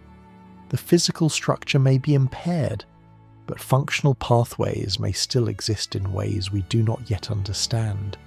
There's also the possibility that consciousness is more resilient than our models assume, that it does not require perfect conditions, only sufficient integration, like a melody that can still be recognized even when played on a cracked instrument. None of these ideas require abandoning neuroscience. They invite it to grow. They suggest that awareness is not a simple product of isolated parts, but an emergent pattern that can persist, fade, and reappear depending on how those parts interact. This perspective makes room for both ordinary consciousness and its more surprising expressions. It also reframes how we think about loss of awareness. When someone appears unconscious, it does not necessarily mean that all experience has vanished. It may mean that integration has dropped below a threshold where experience can be expressed or remembered. Awareness may still flicker, unreachable from the outside. This insight carries ethical weight. It encourages patience and care in situations where responsiveness is unclear. It reminds us that absence of evidence is not always evidence of absence. As we prepare to move deeper into philosophical questions, it is worth holding on to this image. Consciousness as a city of lights, sometimes bright and bustling, sometimes dim and quiet, sometimes appearing dark, only to glow again unexpectedly. understanding how the brain normally creates awareness does not solve the mystery of consciousness, but it gives us a stable ground from which to ask better questions. Questions that respect both the power of neuroscience and the humility required when facing the limits of explanation. In the next part of our journey, we will lean gently into those limits, into the question that arises once we understand how awareness is built, but still cannot explain why it feels the way it does. Once we understand how the brain brings awareness together, a quieter and more unsettling question begins to surface. It does not arrive with urgency or alarm. It settles in gently, almost politely, and waits. Why does any of this feel like something? Neuroscience can describe the brain in remarkable detail. It can trace pathways, measure activity, and predict how damage will affect behavior. It can tell us which regions light up when we see a face, remember a childhood home, or feel fear. It can even explain why certain patterns of activity tend to occur together, forming the networks that support attention, memory, and emotion. And yet, none of these explanations quite reach the heart of experience itself. You can know everything about how sound waves move through the air and how the ear translates them into signals, but that knowledge does not explain why music feels moving. You can describe how light enters the eye and how the brain reconstructs an image, but that does not tell you why the colour blue feels calm or why a familiar face brings comfort. There's a gap between description and experience, between mechanism and meaning. This gap is often called the hard problem of consciousness. The name is not meant to intimidate, it simply acknowledges that something important remains unexplained. Not how the brain processes information, but why those processes are accompanied by inner experience at all. From the outside, a brain is an object. It is matter, organised in complex ways, following physical laws. From the inside, consciousness is immediate. It is the fact that there is a point of view, a feeling of being here, now, experiencing this moment rather than none at all. The difficulty lies in connecting these two perspectives. If consciousness were merely a set of functions, then describing the function should be enough. But experience resists that reduction. No amount of functional explanation seems to capture what it is like to feel pain rather than simply detect damage, or to feel joy rather than simply register a reward. This does not mean that neuroscience is wrong. It means that it may be incomplete. To appreciate this, consider an everyday example. A recipe can tell you exactly how to bake a loaf of bread. It lists ingredients, temperatures, and timing. You can follow it perfectly. But reading the recipe does not give you the taste of warm bread. The experience only arises when the process is lived, not described. Similarly, brain activity may be the recipe for consciousness, but the experience itself is something more than the list of steps. Some scientists and philosophers suggest that this gap is only temporary. As our understanding improves, the hard problem may dissolve into smaller, manageable questions. Experience, in this view, will eventually be explained in the same way life was once mysterious before biology clarified it. Others are less certain. They point out that experience is not just another property to be measured. It is the very thing that gives measurement meaning. Without consciousness, there is no observation, no science, no question to ask in the first place. This creates a kind of loop. Consciousness is both what we study and what we use to study. Explaining it from the outside while relying on it from the inside may involve limits we cannot simply think our way past. This tension becomes especially noticeable when we reflect on moments like terminal lucidity or near-death experiences. These phenomena do not just challenge how consciousness is produced, they challenge our assumptions about when experience should and should not be possible. If awareness can return briefly in a damaged brain, or appear structured under extreme conditions, then experience is not as tightly bound to normal function as we once believed. It may depend on integration and coherence rather than perfect hardware. The hard problem also invites us to reconsider what we mean by explanation. In physics, explaining something often means showing how it arises from simpler components. In consciousness, explanation may require a different approach. It may involve recognizing that experience is a basic feature of reality, not something that emerges from non-experiential parts. This idea does not claim that rocks have thoughts or that the universe is secretly thinking in human terms. It simply suggests that experience, in some minimal form, may be woven into the fabric of existence, rather than appearing suddenly at a certain level of complexity. For many people, this possibility feels unsettling. It challenges familiar categories. It blurs the line between mind and matter. But it also aligns with a long-standing intuition. That consciousness feels fundamental, not accidental. That it does not feel like a byproduct, but like a presence. Importantly, acknowledging the hard problem does not require abandoning scientific rigor. It requires intellectual honesty. It means recognizing that some questions cannot yet be answered with the tools we have, and that pretending otherwise does not advance understanding. It also opens space for humility. The history of science is filled with moments where confident explanations later proved incomplete. Heat, once thought to be a substance, turned out to be motion. Time, once thought absolute, turned out to be relative. Consciousness may undergo a similar shift in how it is understood. For now, the hard problem remains what it is. Not a failure, but a signpost.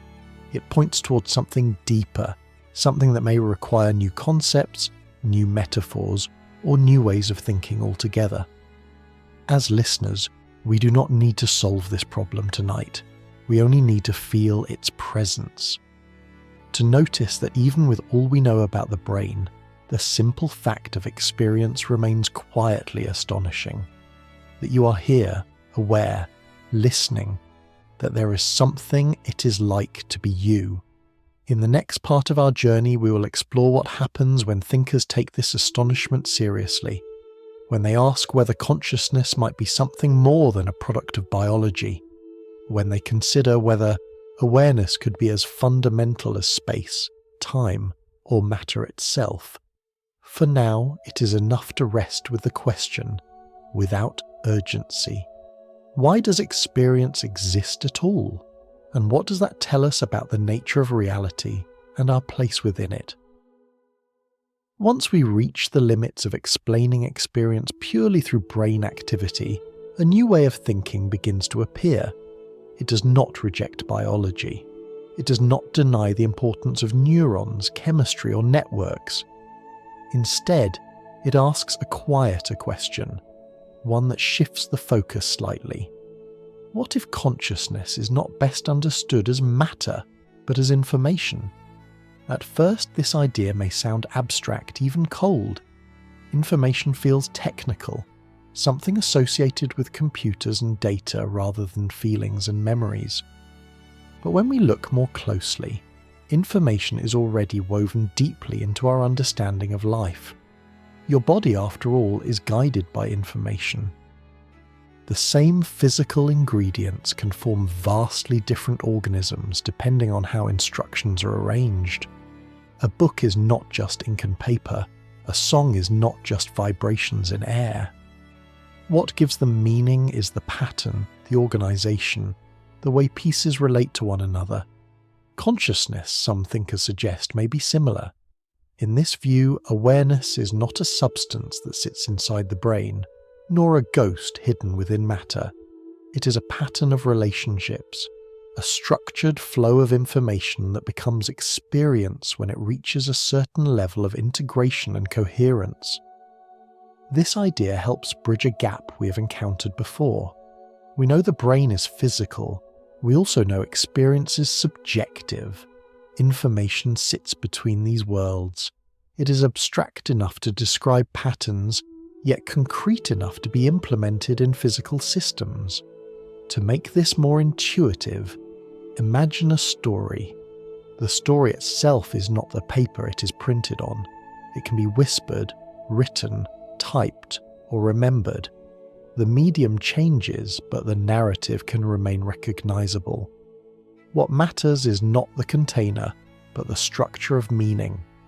From this perspective, the brain becomes a medium rather than a source. It hosts the informational patterns that give rise to experience, much as a piano hosts the patterns that produce music. The piano shapes the sound, constrains it, colours it, but the music itself is not the wood or the strings. It is the pattern of vibration they allow. This analogy is not meant to be taken literally. Consciousness is not a file that can be copied and pasted, but it highlights an important distinction. If awareness is primarily about organisation rather than material, then damaging the material does not always destroy the pattern entirely. It may distort it, interrupt it, or make it harder to access, but traces can remain. This idea resonates with what we have seen in phenomena like terminal lucidity. The structure of the brain is compromised, yet the pattern of the person briefly returns. Memories align, personality reappears. The information that makes someone who they are seems to surface, even when the usual pathways are failing. At the same time, this framework has limits, and it is important to acknowledge them. Information does not explain everything. Knowing the structure of a song does not guarantee the feeling it evokes. Two people can hear the same melody and experience it differently. Information may be necessary for consciousness, but it may not be sufficient. This is where careful thinkers draw a line. The information view suggests possibilities, not conclusions. It does not claim that consciousness floats freely once the brain is gone. It does not claim that awareness can be stored or transmitted like data. It simply reframes the question. Instead of asking whether consciousness survives death as a thing, it asks whether the patterns that give rise to experience might be more resilient than the physical structures that usually carry them.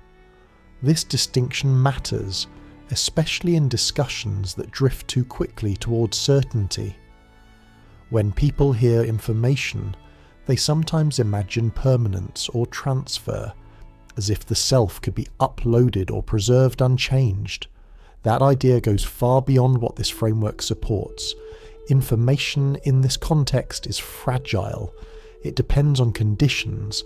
It can degrade. It can lose coherence. A damaged book loses pages. A corrupted melody loses notes. The persistence of pattern is always partial, always shaped by its environment. And yet partial persistence is still persistence. Across cultures, people have sensed that something of a person remains after death. Not necessarily the full individual, but an influence, a presence, a trace. Information offers a language to describe this intuition without invoking anything supernatural. A person's way of thinking alters others. Their values propagate through families. Their stories change decisions long after they are gone. In a very real sense, their informational pattern continues, distributed across many minds. This does not answer the deeper question of subjective experience. It does not tell us whether there is something it is like to be that pattern once the brain has ceased, but it does soften the starkness of the on-off view. It allows us to imagine continuity without insisting on identity. It also helps explain why consciousness feels different from other biological functions. Digestion does not have meaning. Blood circulation does not carry stories. Consciousness does. It is the part of life where information becomes experience, where patterns are felt rather than merely enacted. Some scientists explore this idea by asking how much integration is required for experience to occur. When information is scattered and uncoordinated, awareness fades. When it is tightly connected, experience sharpens. This aligns with what we see in sleep, anesthesia, and extreme states. Awareness does not vanish because matter disappears, but because patterns lose coherence. Still, an important caution remains. Information is a description, not an explanation. Saying that consciousness is information tells us how to think about it, not why it feels the way it does. It is a map, not the territory. Recognizing this keeps the discussion grounded. It prevents metaphors from turning into claims. It preserves the humility that has guided us so far.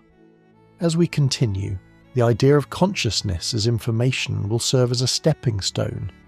It allows us to ask whether awareness might be more fundamental than biology alone suggests, without abandoning scientific care.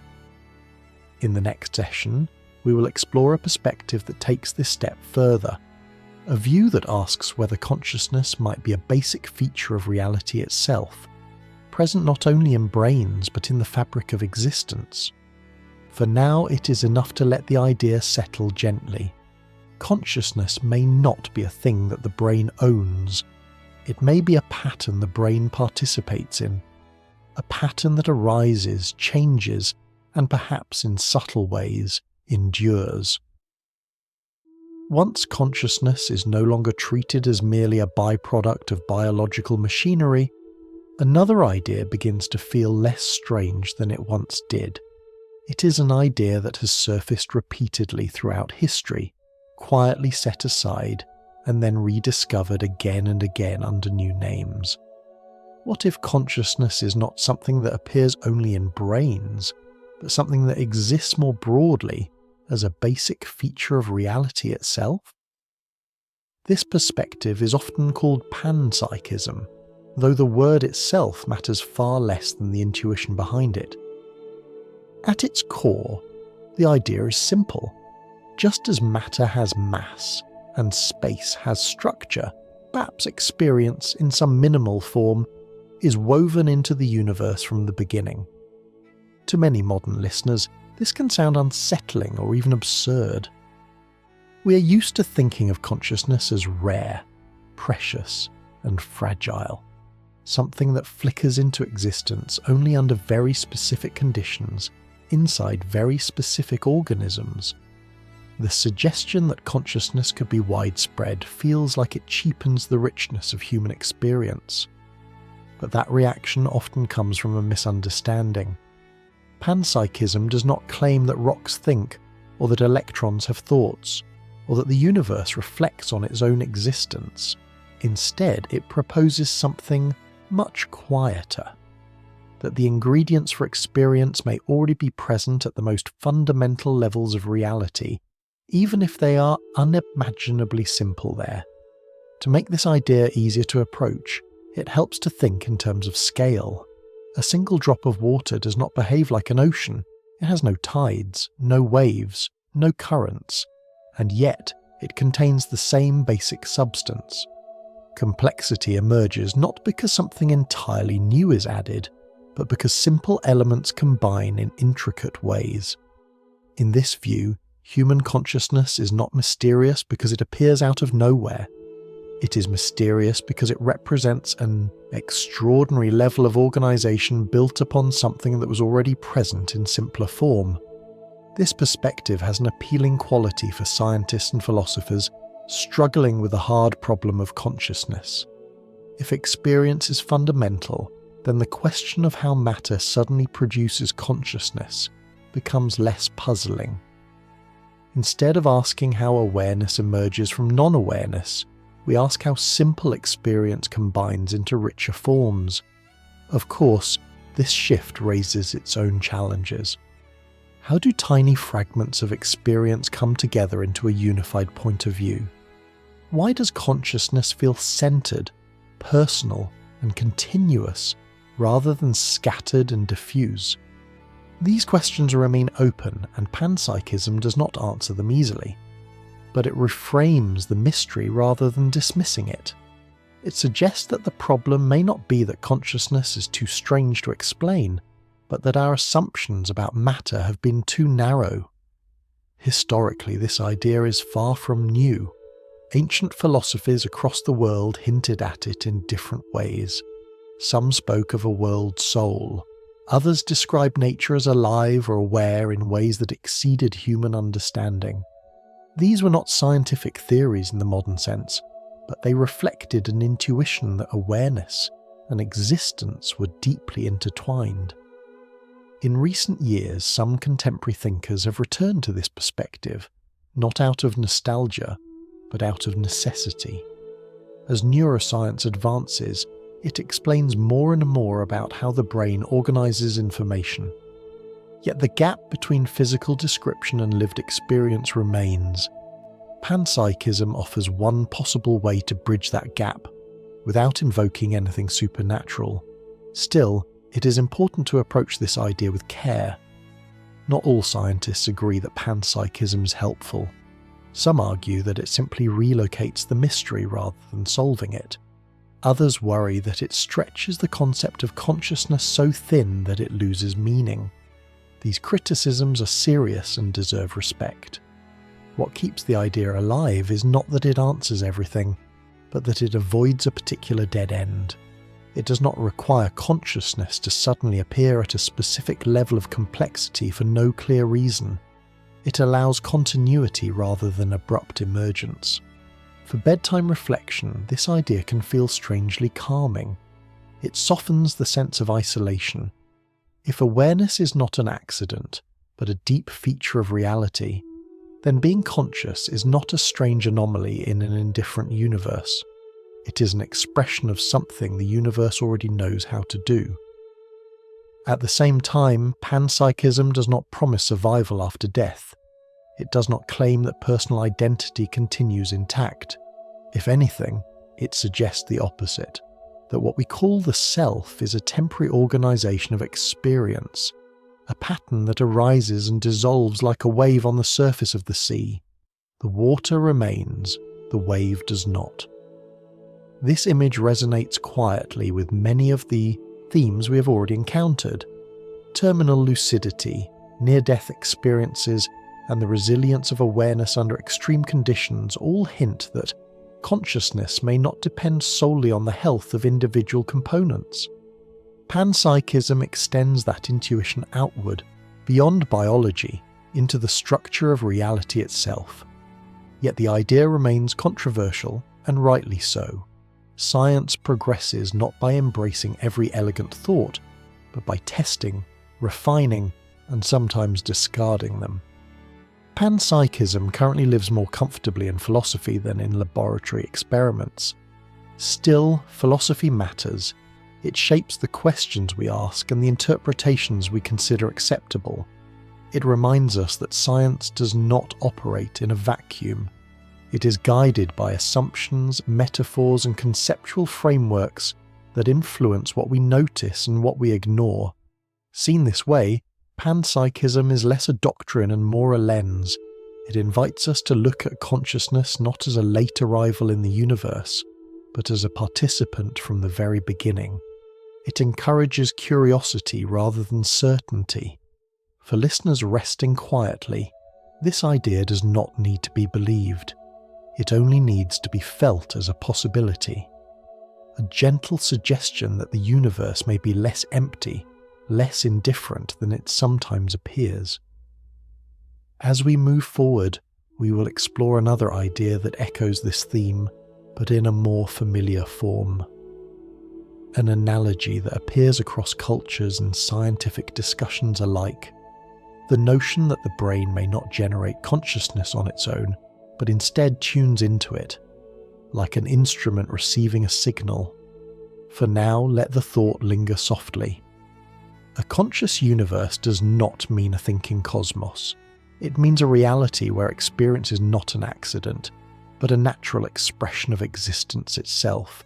And in such a universe, the mystery of consciousness becomes not a flaw in our understanding, but a doorway into something deeper. After exploring the idea that consciousness might be woven into reality itself, another metaphor often appears, one that feels immediately familiar and quietly persuasive. It is not a theory in the strict scientific sense, but an analogy that has surfaced again and again across cultures, disciplines, and centuries.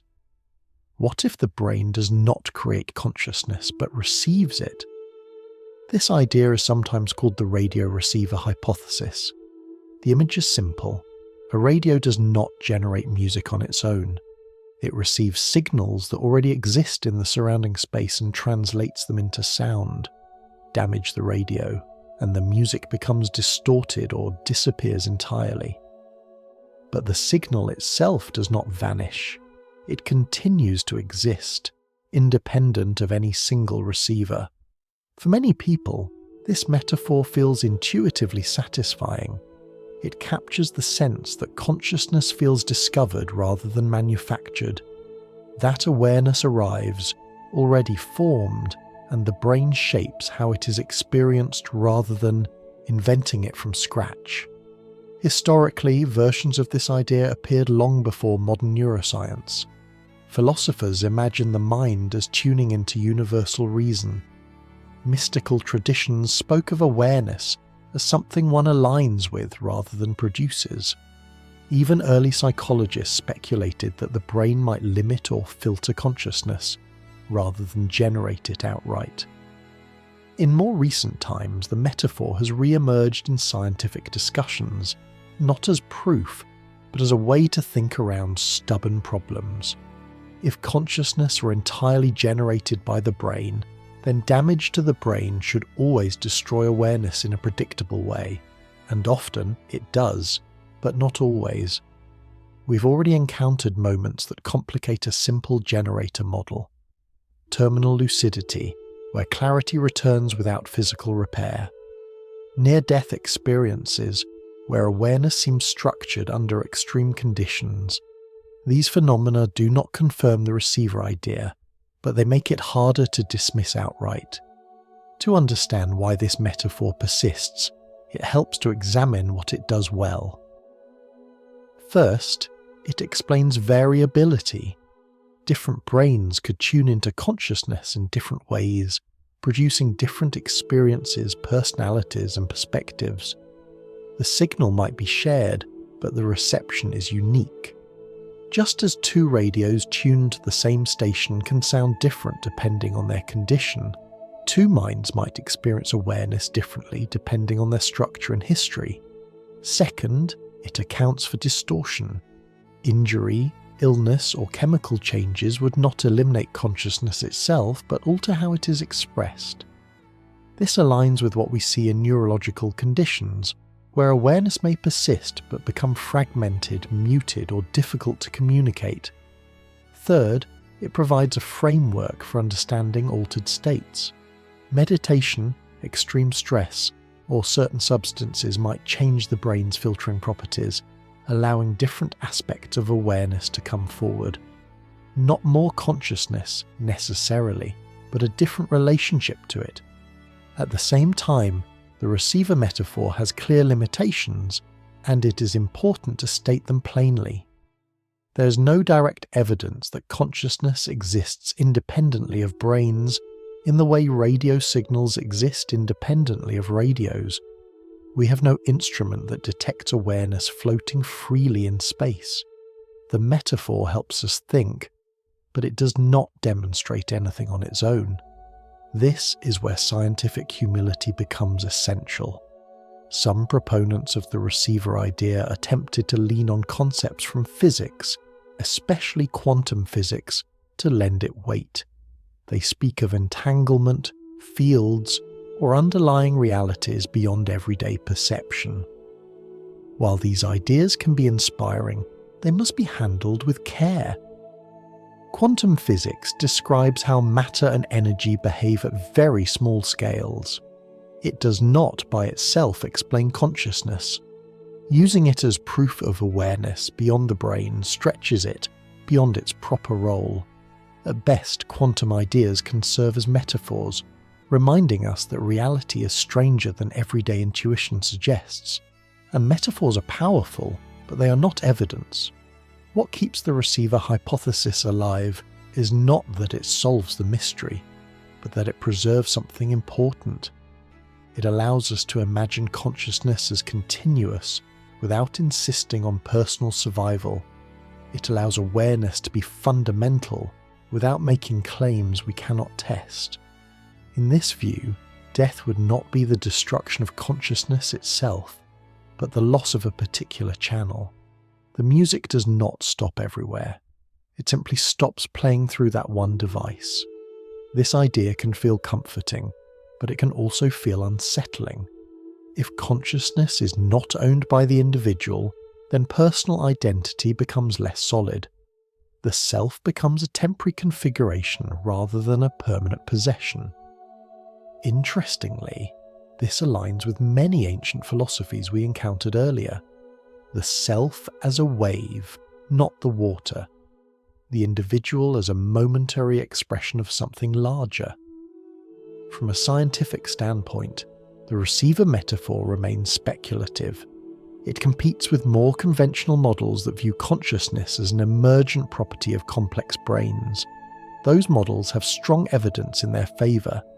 Change the brain and experience changes. Remove the brain and experience appears to end. The receiver hypothesis does not deny this. It reframes it. It suggests that the brain's role may be necessary but not sufficient, that biology shapes experience without fully accounting for its existence. Whether this framing is ultimately correct remains unknown. It may turn out to be a useful stepping stone, helping researchers ask better questions before moving on to more precise explanations. Or it may fade, replaced by theories we cannot yet imagine. For bedtime reflection, the value of the metaphor lies elsewhere. It offers a way to hold uncertainty gently. It allows space for mystery without abandoning reason. It invites curiosity rather than belief. As we approach the final part of our journey, the focus will shift again, away from models and metaphors and back toward evidence and meaning. We'll gather the threads we have explored, noting what they suggest and, just as importantly, what they do not. For now, it is enough to sit with the image, a mind as a receiver, awareness as something that flows through, shaped, but not necessarily created by the brain. Whether or not this image reflects reality, it captures a truth about our experience. We do not feel like machines generating consciousness. We feel like beings discovering ourselves already awake, and perhaps that feeling itself, whether metaphorical or literal, is worth listening to. After moving through stories, observations, models, and metaphors, it becomes important to pause, not to conclude, not to decide, but simply to gather what we have seen and hold it carefully without tightening our grip. Because when it comes to consciousness and death, evidence speaks in a quiet voice. Over the course of this journey, we have encountered many kinds of clues, clinical observations of near-death experiences, carefully documented cases of terminal lucidity, measurements showing that the brain does not always fall silent at the moment we expect, philosophical frameworks that attempt to bridge the gap between physical processes and lived experience. Each of these offers something valuable. None of them offers certainty. Science is often imagined as a machine that produces answers. In reality, it is more like a method for refining questions. It tells us what we can reasonably claim, what we must doubt, and where we need to slow down. And in the case of persistent consciousness, slowing down is essential. What the evidence does show is this: consciousness is more flexible than once believed. It can fade, fragment, reorganize, and sometimes reappear in ways that surprise us. It is not a simple switch that flips off the moment the heart stops. The boundary between awareness and unconsciousness is softer, more gradual, and more complex than our everyday language suggests. This alone is an important insight. It means that older assumptions, those that treated consciousness as an on or off property tied rigidly to brain function, are no longer sufficient. They need refinement, not rejection, but expansion. At the same time, the evidence does not show that consciousness survives death as a personal, continuous self. There is no reliable proof that memories, identity, or awareness persist independently once the brain can no longer function at all. Stories that suggest otherwise may be meaningful, but meaning is not the same as demonstration. Holding both of these truths at once requires balance. It is tempting, when faced with mystery, to rush toward comfort, to turn possibility into belief, to let metaphors harden into conclusions. Science resists this impulse, not because it is cold, but because it is careful. Near-death experiences, for example, reveal that awareness can arise in altered forms under extreme conditions. They do not tell us where consciousness comes from or where it goes. Terminal lucidity shows that clarity can return even when the brain is severely compromised. It does not tell us why that clarity returns or what happens after the final moment. Philosophical ideas like panpsychism and the receiver metaphor help us imagine alternatives to strictly material explanations. They loosen conceptual knots, but they remain frameworks, not findings. This distinction matters, especially when these topics are discussed publicly. Without care, speculation can sound like certainty. And certainty, when unsupported, erodes trust. What science currently offers is not an answer, but a map of the unknown. It marks regions where understanding is solid, regions where it is tentative, and regions where questions outnumber data. Consciousness sits squarely in that last category. Importantly, this does not diminish the value of inquiry. On the contrary, it highlights it. Uncertainty is not failure. It is an honest description of the frontier. In many areas of science, the most productive moments come not when answers are found, but when assumptions are exposed, when something refuses to fit. Consciousness, especially near the edge of life, is one of those stubborn phenomena. This invites a particular kind of humility, the humility to say, "We do not yet know," not as a shrug, but as a commitment to keep listening. For those who experience loss, this humility can feel unsatisfying. Grief often wants answers, not questions. It wants reassurance that connection continues, that love does not vanish into silence. Science cannot offer that reassurance in definitive terms, but it can offer something else. It can offer honesty, and sometimes honesty is gentler than certainty. There is a quiet comfort in knowing that the mystery remains open, that consciousness has not been reduced to a trivial byproduct. That awareness continues to resist complete explanation, even as we learn more about the brain that hosts it. This openness allows room for personal meaning without demanding universal agreement. One person may interpret the evidence as pointing toward continuity. Another may see it as highlighting the beauty and fragility of a single life. Both responses can coexist without contradiction. Science does not ask us to abandon wonder. It asks us to anchor wonder in careful observation. As listeners, especially in moments of stillness before sleep, we do not need to resolve these questions. We only need to hold them gently, to let them soften rigid fears and rigid hopes alike. The evidence suggests that consciousness is not easily extinguished nor easily explained. It behaves more like a process than a thing, more like a pattern than an object. It arises, shifts, and fades in ways that challenge simple narratives. What happens beyond the final fade remains unknown, and perhaps that is as it should be. If everything about consciousness were known, it would lose some of its power to move us. Mystery, when held with care, does not threaten meaning, it deepens it. As we approach the final moments of our journey, the focus will turn away from what consciousness is and toward what it does. how the way we think about awareness shapes how we live, how we love, and how we face loss. For now, let this be enough. The evidence speaks softly. It asks us to listen without forcing it to say more than it can, and in that quiet listening something important happens. We learn how to sit with the unknown.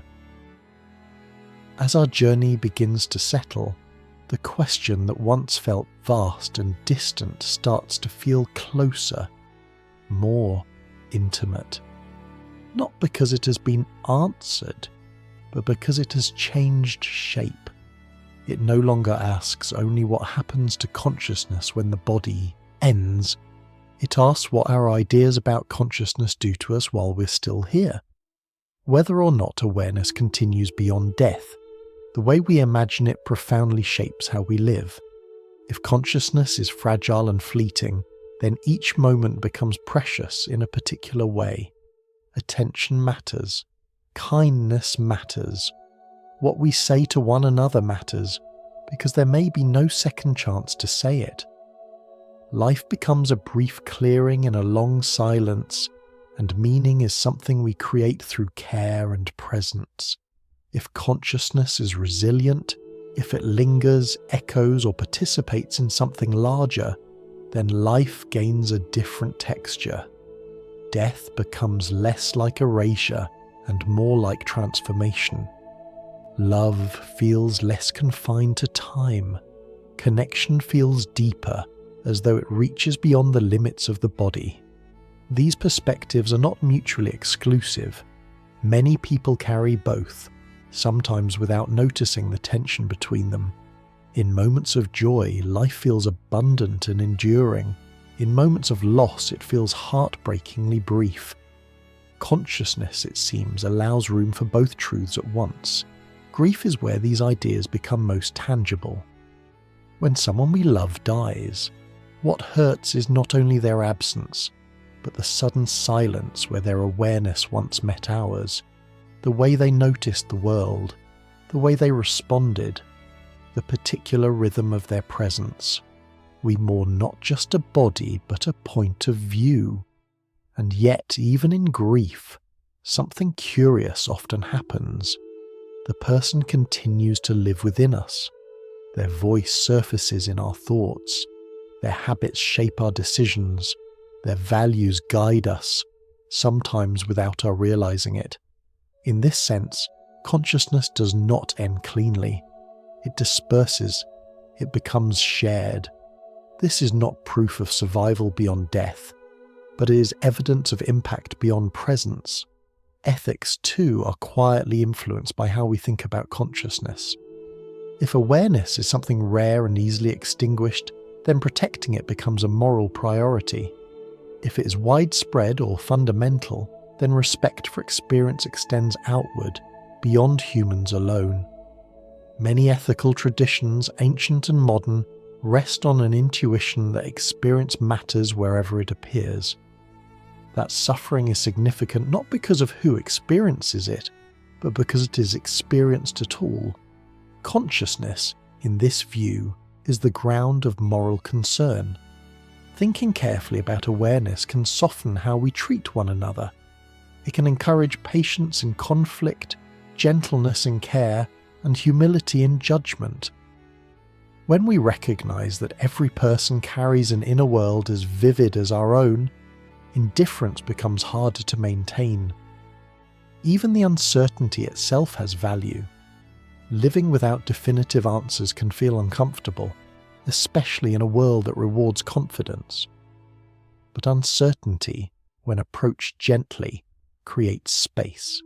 Space for listening, space for curiosity, space for compassion toward those whose beliefs differ from our own. Science teaches us to be careful with claims. Philosophy teaches us to be careful with meanings. Together they suggest that some of the most important questions are not meant to be closed but carried. The question of persistent consciousness may be one of those. It invites us to slow down, to notice the simple fact that experience exists at all, that there is something it is like to be here, listening, breathing, aware, that this alone is remarkable, regardless of what comes next. In the end, the idea of an echo may be the most fitting image. An echo's not the original sound, but it is shaped by it. It depends on space, on distance, on what surrounds it. It fades, but not immediately. And while it lasts, it carries meaning. Our lives may be like that. Each moment of awareness sends something outward, into other minds, into memories, into choices that ripple forward in ways we may never see. Whether consciousness persists beyond the body or not, its effects undeniably do, and perhaps that is enough. As you rest now, maybe let the question loosen its grip. You do not need to solve it. You do not need to decide what you believe. It is enough to notice that you are here, that experience is happening, that the universe, in at least one small corner, is awake. If consciousness is an echo, then it is one that shapes the way we speak, the way we love, and the way we face the unknown. It reminds us that existence is not just something that happens to us, but something we participate in, moment by moment. And so we come to the end of this exploration, not with an answer, but with a quieter relationship to the mystery. Whether your eyes are still open or already drifting closed, thank you for spending this time here, for listening, for wondering. The questions will remain, softly, in the background, and that is perfectly all right. For now, let them rest.